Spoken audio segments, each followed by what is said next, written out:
Kembali lagi bersama saya dalam perspektif Aditya D. Sugiarso. Dan dalam video kali ini, seperti biasa, saya akan mereview salah satu koleksi buku saya yang sudah habis saya baca, yaitu berjudul Mengincar Bung Besar, 7 Upaya Pembunuhan Presiden Soekarno. Nah, teman-teman, ini bukunya. Jadi saat ini buku ini masih bisa dicari atau dibeli di marketplace atau di toko buku mungkin masih ada. Di sini adalah buku yang menurut saya yang telah saya baca ini buku yang nanti akan memberikan wawasan tambahan sejarah bagi teman-teman. Nah, di sini saya akan mereview, akan meresensi bagaimana buku ini, apakah memang layak untuk dibaca. Yang pertama dari segi fisiknya dulu atau tampilannya. Nah, buku ini jelas berwarna retro atau berwarna krem atau berwarna coklat muda ini dengan gambar sang presiden I.R. Soekarno, kemudian dengan judulnya Mengincar Bung Besar, 7 Upaya Pembunuhan Presiden Soekarno. Kemudian di pojok ini ada tulisan seri Historia dan juga ada logo dari Kompas atau penerbitnya. Nah, kita akan baca untuk profil dari bukunya. Mengincar Bung Besar, 7 Upaya Pembunuhan Presiden Soekarno. Copyright 2018 Historia. Jadi buku ini terbit pertama kali, cetakan pertama adalah di tahun 2018. Nah, kemudian pertama kali diterbitkan dalam bahasa Indonesia oleh penerbit Kompas tahun 2018, PT Kompas Media Nusantara, Jalan Palmerah Selatan, nomor 26 sampai 28 Jakarta 10270. Penulis tim Historia, perancang sambul Gugun Gunadi atau Historia, dan kemudian seperti biasa di sini ada profil dari bukunya yaitu 12 halaman ditambah 138 halaman dengan ukuran buku 13 cm kali 19 cm. Kemudian juga di sini ada ISBN baik untuk yang soft cover maupun yang di e-book. Nah, teman-teman, untuk buku ini saya akan sedikit mereview sebelumnya. Buku ini adalah kumpulan dari artikel jurnalistik sejarah yang dikuratori oleh Boni Triatna. Siapa Boni Triatna?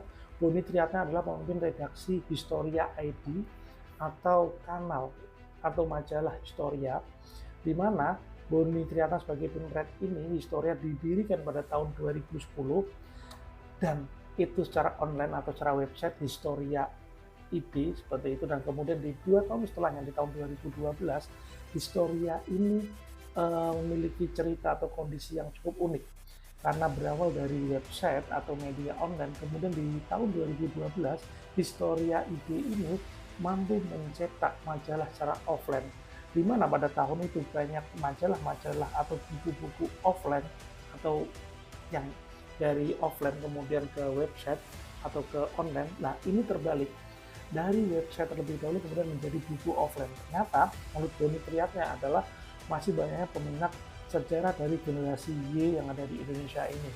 Nah, kemudian alasan mendasar kenapa Boni Triatna pemimpin redaksi dari Historia ini kemudian menciptakan website bercerita tentang public histories ini adalah berdasarkan dari artikel Robert Kelly yang berjudul Public History, Its Origin, Nature, and Prospect. Nah, Robert Kelly ini bercerita bahwa dalam artikelnya, ranah sejarah itu sebenarnya tidak harus melulu di akademisi formal atau akademisi atau sejarawan formal yang memang memiliki pendidikan, edukasinya di bidang sejarah. Tetapi secara luas menurut Kelly itu pencatatan sejarah, penggalian sejarah itu bisa secara publik atau secara masyarakat, terbentang mulai dari pemerintahan, non akademisi formal sejarawan, kemudian tokoh masyarakat, kemudian elemen masyarakat swasta, perusahaan, atau bahkan penggiat-penggiat sejarah. Artinya, secara konsep di sejarah ini nanti mendapatkan perspektif dari berbagai aspek atau berbagai pihak. Nah, berdasarkan dari pemahaman artikel dari Robert Kelly itu tadi, bahwa kemudian perlu untuk menggali sisi-sisi lain dari cerita sejarah yang ada di dunia atau khususnya di Indonesia. Karena betul sekali menurut Robert Kelly, dalam satu sejarah itu pasti pelakunya banyak. sudut pandang A, B, C, D itu pasti banyak sekali, dan itu memang harus diangkat juga, tidak melulu dari satu sumber atau satu perspektif. Nah, sebagai contoh, kemerdekaan Indonesia, ketika dalam buku-buku formal sejarah pasti bercerita tentang PPU, PKI, PPKI, dan tokoh-tokoh yang sudah sering kita dengar. Lalu bagaimana dengan pelaku-pelaku sejarah lainnya yang tidak terekspos, yang tidak memiliki cukup untuk ditampilkan dalam buku-buku formal itu. Nah, disinilah artikel-artikel public historis ini mulai dimunculkan satu dekade ke belakang ini. Dan memang antusiasmenya cukup tinggi, bisa diikuti di website dari Historia. Jadi, nah, ada beberapa artikel jurnalistik yang bermula dari websitenya Historia EP, kemudian dikurasi oleh Boni Triatnatingrat, dan kemudian diterbitkan oleh Buku Kompas. Nah, artinya bahwa artikel jurnalistik sejarah ini, karya sejarah yang ada dalam buku ini, saya pasti sudah melewati proses validasi yang luar biasa. Karena penerbit Buku Kompas pun tidak main-main sebagai penerbit di bawah Kompas Group yang sudah sangat veteran di dunia media di Indonesia. Buku-bukunya luar biasa. Jadi artikel-artikel yang ada di sini, ini saya kira memang bisa dipertanggungjawabkan keabsahannya. Nah, kemudian apa yang terjadi di buku ini? Apa yang akan diceritakan di buku ini? Nah, buku ini bercerita 7 upaya pembunuhan Presiden Soekarno. Dari awal Soekarno memimpin negara ini hingga akhir hayatnya, ternyata ada catatan yang bisa dikolek, itu sekitar 7 upaya pembunuhan, baik yang besar, akbar, yang terstruktur secara luar biasa, dan juga yang upaya-upaya percobaan pembunuhan ada 7.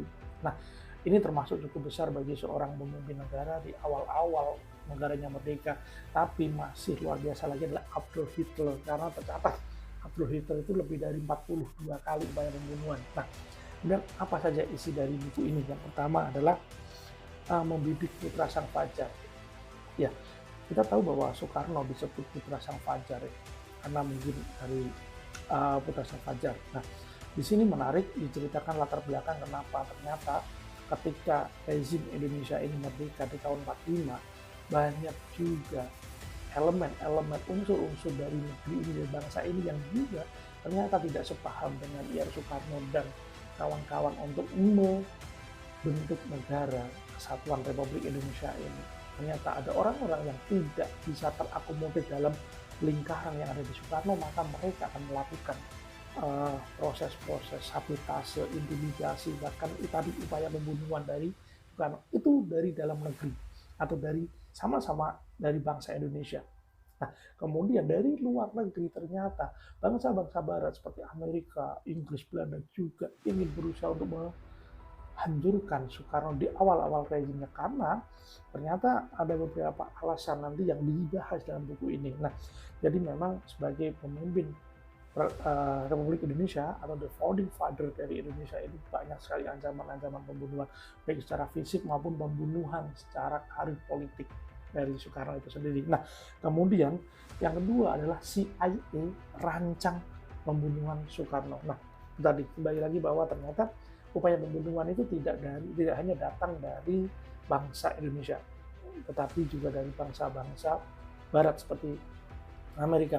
Dan memang yang paling concern untuk hancurkan rezim Soekarno pertama itu adalah Amerika melalui CIA.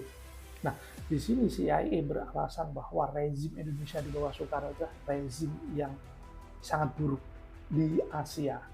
Nah, apabila Indonesia ini sebagai wadah dengan rakyat yang banyak sekali jumlahnya dan dikhawatirkan nanti disusupi oleh paham komunisme, maka rezim Soekarno dikatakan sangat buruk sehingga memang layak untuk dihancurkan, baik secara ideologi pemerintah atau bahkan secara fisik dari Soekarno. Nah, ternyata CIA ini melakukan banyak sekali upaya-upaya, mulai dari upaya-upaya yang pembunuhan secara fisik, memang secara fisik sudah direncanakan, juga karir politik. Nah, di sini nanti akan saya bahas di video-video berikutnya untuk isi-isi lebih detailnya.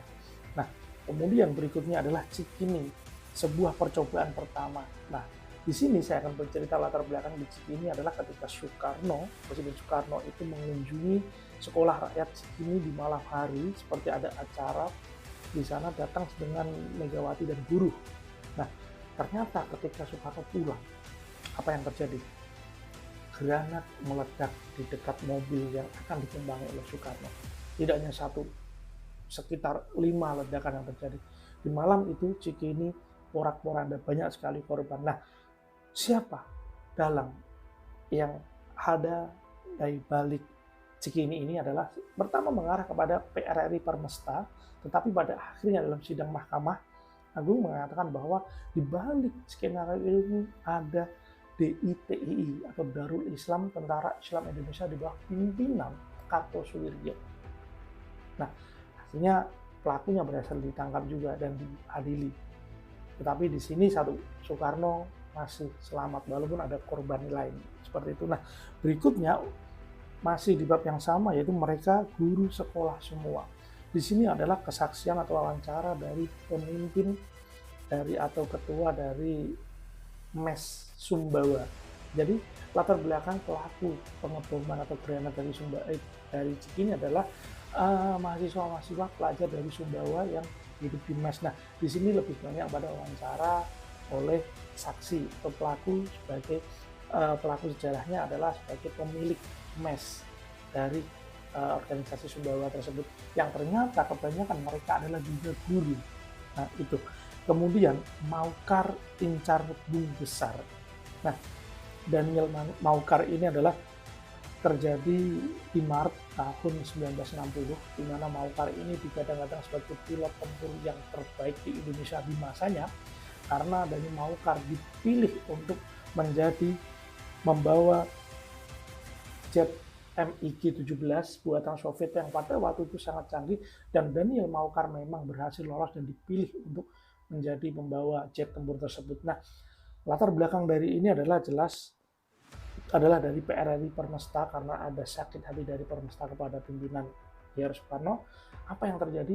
Skenario-nya adalah Maucar membawa MiG-17 itu terbang dari Halim untuk menghajar Halim Perdana Kusuma, mengebom. Tetapi rencana itu ditolak oleh Maucar karena merasa bahwa Halim itu adalah tempat dia tinggal, tempat dia hidup, tempat dia belajar, atau ibarat kata adalah pakaian kedinasannya di sana. Tapi kemudian bergeser ke objek vital yang ada di Tanjung Priok, yaitu kilang minyak Pertamina, di mana dengan alasannya adalah ketika kilang minyak dibom, itu Jakarta akan, Bandung akan lumpuh, dan ada perintah bahwa setelah melakukan pengeboman di kilang minyak, datang ke Istana Negara dan membombardir Istana Negara untuk mengincar Presiden Soekarno. Nah, jadilah di Maret tahun 1960 itu kilang minyak sudah dihancurkan, kemudian MiG-nya turun 800 meter di atas permukaan tanah, membombardir Istana Negara atau Istana Merdeka. Tetapi beruntung IR Soekarno tidak ada di lokasi. Dan satu yang pasti, mortir atau tembakan dari Maucar itu tepat mengenai kursi, di mana biasanya Soekarno itu menghabiskan waktu di kursi tersebut.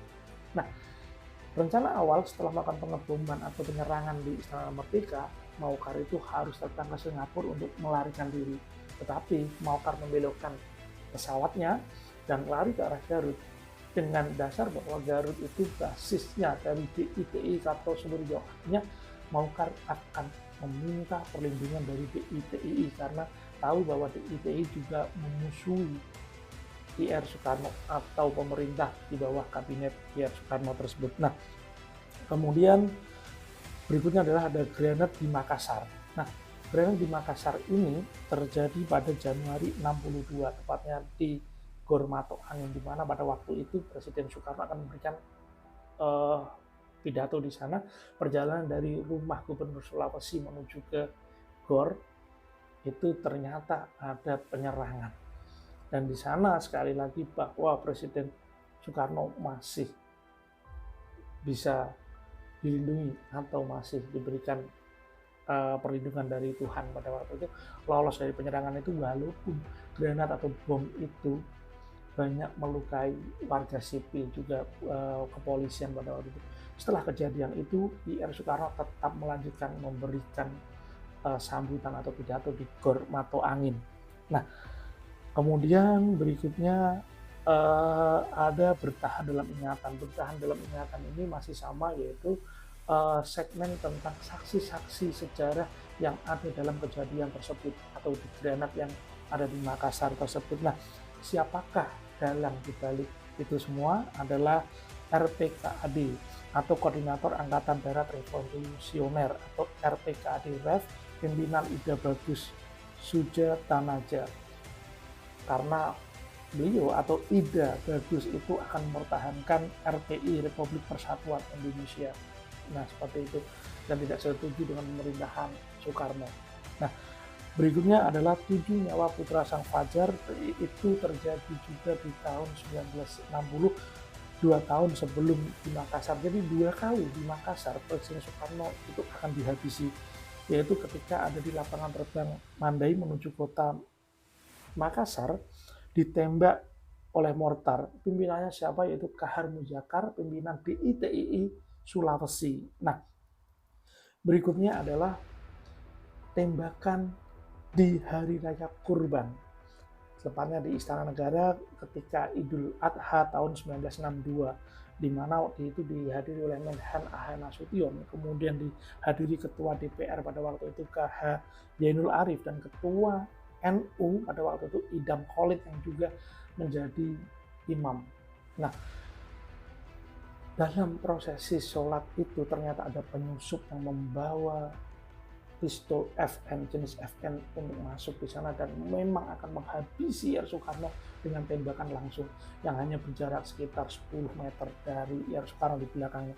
Tembakan begitu-begitu itu meleset hampir mengenai A.H. Nasution. Idam Khalid atau Ketua NU terluka sedikit dan juga Zainul Arif terluka sedikit di dagunya, Ketua DPR. Dan yang paling parah adalah Sugiarto, pada waktu itu adalah detasmen pengawalan khusus atau pribadi dari DKP dari R. Soekarno yang memang ketika mendengar tembakan langsung melindungi R. Soekarno dan dilarikan langsung ke rumah sakit. Siapa dalangnya? Lagi-lagi di sini ada DITII-nya Kartosuwiryo di balik otak dari penembakan itu.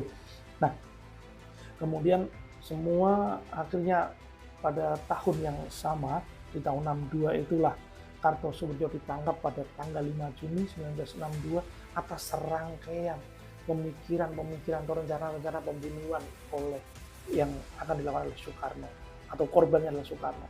Tidak hanya satu kali tapi beberapa kali, dan Pak divonis mati pada Agustus 62, mohon maaf. Nah, kemudian berikutnya adalah membahas tentang Cakra Bidawa supaya Panglima tak celaka lagi. Jadi atas rentetan percobaan pembunuhan itulah maka lahirlah konsep atau gagasan Cakra Bidawa atau pada saat ini disebut Pas Pampres. Diceritakan bagaimana alasan kemudian permasalahan menciptakan atau mendirikan Cakra Bidawa hingga akhirnya Cakra Bidawa juga harus dibubarkan karena dikaitkan dengan G30 SPKI pada tahun 1965. Nah, di situ ada satu hal yang menarik bahwa fakta tentang Kartosuwiryo di ITI itu ternyata adalah sahabat baik juga dari Soekarno pada waktu kecil ketika masih di Surabaya. Tetapi harus berbeda ideologi, berbeda pandangan. Kartosuwiryo mengatakan bahwa Soekarno adalah musuh yang terbesar bagi dia karena menghalangi ideologi negara Islam Indonesia. Nah, karena Soekarno lebih memilih Indonesia harus berideologi Pancasila, menjadi perang batin pada waktu itu ketika memutuskan untuk hukuman mati. Soekarno memiliki konflik batin bahwa Kartosuwiryo adalah sahabatnya, orang yang pintar juga menurut Soekarno, tetapi Soekarno berkata bahwa adanya upaya-upaya orang yang fanatis untuk membunuh saya, artinya banyak nyawa yang melayang. Ini bukan kepuasan pribadi, tapi ini lebih pada kedaulatan bangsa, dan akhirnya memang diputuskan untuk divonis hukuman mati oleh Kartosuwiryo. Nah, teman-teman, buku-buku sejarah seperti ini, ya, buku-buku sejarah seperti ini artinya bagi saya yang membaca buku ini hanya 138 itu saya selesaikan 2 atau 3 jam itu sudah selesai membaca buku ini secara screening ya, memang membacanya, tetapi saya mendapatkan insight baru tentang sejarah Indonesia. Dan banyak sekali menurut saya, karena saya SMA itu IPS, kemudian banyak belajar tentang sejarah juga, tetapi banyak informasi-informasi yang tidak saya dapatkan. Dari apa tadi? Dari sejarawan akademis formal. Nah, untuk mendapatkan informasi yang lebih luas, maka memang kita harus mencari informasi-informasi yang lebih mendalam dengan catatan bahwa informasi ini sudah dilakukan validasi kebenarannya, keabsahannya, sehingga ini menjadi sarana yang baik untuk kita jika kita ingin belajar atau mengetahui tentang sejarah bangsa Indonesia. Nah, itu tadi review dari salah satu koleksi buku saya yang berjudul Mengejar Bung Besar, 7 Upaya Pembunuhan Presiden Soekarno. Nah, jika teman-teman suka dengan review-review buku yang saya berikan, maka bisa di like, komen, atau juga di subscribe untuk channel saya. Terima kasih, sampai bertemu di video-video selanjutnya.